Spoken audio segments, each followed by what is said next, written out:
My name is David Evans, and this summer I have the distinct honor and privilege to work under the mentorship of Dr. Jitendra Vellani and the Department of Pharmaceutical Sciences at Thomas Jefferson School of Pharmacy this summer on a project entitled The Synthesis of Analog Flavonoids for Prostate Cancer. Before I delve into the specifics on research, I'd like to provide you with some background information to further your knowledge of my experiment. Okay. Cancer is a mutation of cells, and it causes the cells to undergo uncontrolled growth and cell division. If you look on this diagram, this is a great example of how cells divide, how normal cells divide. In normal cell division, the cells will divide, and if a cell is damaged, it undergoes a process referred to as apoptosis. In this process of apoptosis, if a cell is damaged, it will commit cell suicide, meaning it will not continue to divide. Therefore, it will not undergo this process, which is cell division, as cancer. And in cancer, cancer is when a damaged cell continues to repeatedly divide, and therefore they start to cluster up and they become tumors. Tumors usually form when apoptosis does not occur. Therefore, you get clusters, and tumors are usually one benign or two malignant.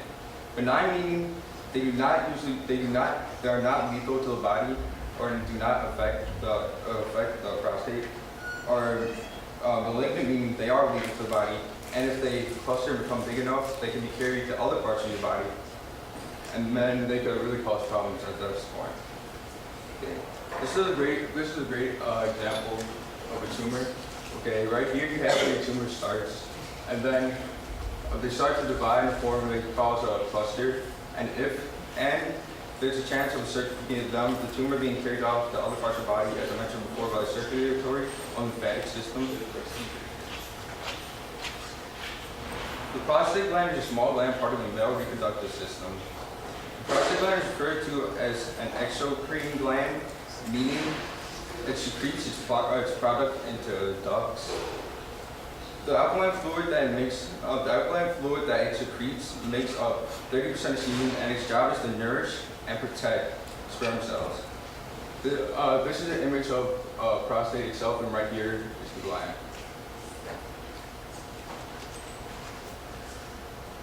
Prostate cancer is a disease that affects every 1 in 7 Americans today. Prostate cancer starts with the tiny alterations in the shape and size of the prostate gland cells. This process is referred to as prosthetic intraepithelial neoplasia, or to keep it simple, we refer to it as PIN. Most men affected by prostate cancer have a benign strand of the cancer. Therefore, it will not move to any other parts of the body, and so all you have to do is worry about that. But if the few men that do get the malignant strand of the prostate have to, if man takes a malignant strand of prostate disease, it will have the opportunity to spread to the pelvis and seminal vesicles. Prostate. Here's an example of a normal prostate. This is an example right here of a normal prostate. It's about the size of a walnut, and you can see how the urethra right here is open. And this is an example of a prostate affected with prostate cancer. It squeezes against the urethra, and then in the long run, it will start causing urinary infections, and the male would have problems using the bathroom. Drug discovery process is a process that all chemists generally follow when they're doing research on a drug. The first part of the process starts when a scientist first has to find a disease and what he wants to target. Next is the researcher has to acquire information on compounds that could possibly have any effect on their chosen disease. After that, they have to run reactions and find the lead compound. And then they have to send the compound they have made to other labs so they can do clinical testing on things such as rats. They first start with animals, and then they move to human testing, and then if everything goes well, they will start dispensing the drug. And the lead compounds is what we focused on mainly in my lab. This leads me to my research design. The purpose of my project was to create analog reactions that would give us a compound similar to the flavonoid cyclohydrocarbon. We would then utilize compounds for various age-related malignancies. My hypothesis was by adding ketones to the cyclohydrocarbon analogs, the reaction would become homogeneous and would yield at least a 90% pure product. Please take a few moments to look at my materials used in this study. Note that all were necessary for the success of this experiment. This brings me to my methodology. We started the experiment by first setting up a reaction in chemical hoods. We then monitored the reactions by looking at the TLC. If the TLC showed there was a pure product, we would then proceed to do the workup of the reaction. In the workup, we would then continue to use the rotary evaporation to get rid of the solvents that are left over in the workup process. Then, after all the solvents have evaporated, we would have a solid product. We would take the product to our purification using flash chromatography.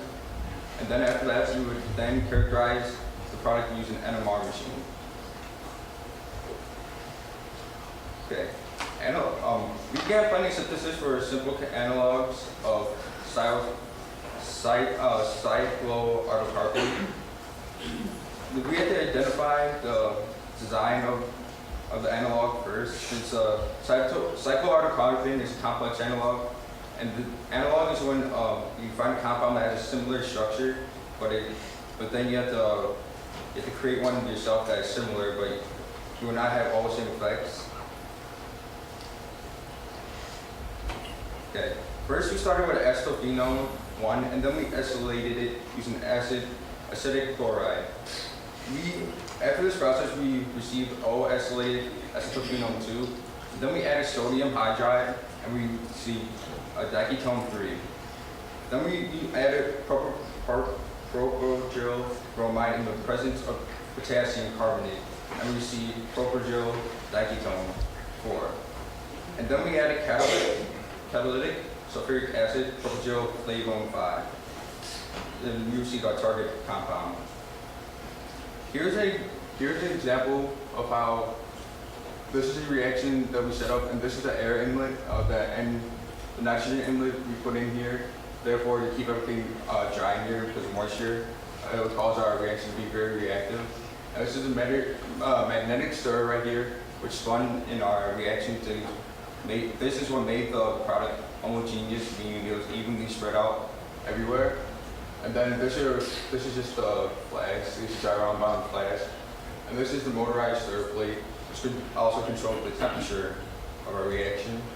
And this is rubber septa, which we put the needles through, that what we would transfer our product into it from. Okay, the workup. We started the workup by taking funnels, taking a funnel, extract funnel, and extracting my organic compound from the funnel first. We had to add more of an organic compound first, and that organic compound was ethyl acetate. And then we added sodium hydroxide, which would then absorb the water from the compound. Then, after that, we would have my crude compound, and then we would have to operate it on the rotary vapor machine, which would take out all the solvent that we had before adding it into our compound. And then, after using the rotary vapor machine, we would move on to using the flash chromatography machine, which would dispense our compound evenly, so we could then look at the results on an NMR machine. This leads me to my results. On the NMR spectrum is what characterized our product, and right here is an example of a good product, and all the single lines here are an example of a product. When there are double lines on the spectrum, that means your product didn't come out right, but mostly no products come out 100% pure, so that was all right. And so then this begins my discussion, which I'd like to start by reiterating my hypothesis. My hypothesis was by adding ketones to the cyclooctane analogs, the reaction would become homogeneous and would yield at least a 90% pure product. This hypothesis was rejected because the analog compound did become homogeneous, but during the reaction, it did not yield what we expected it to yield, which was 80%.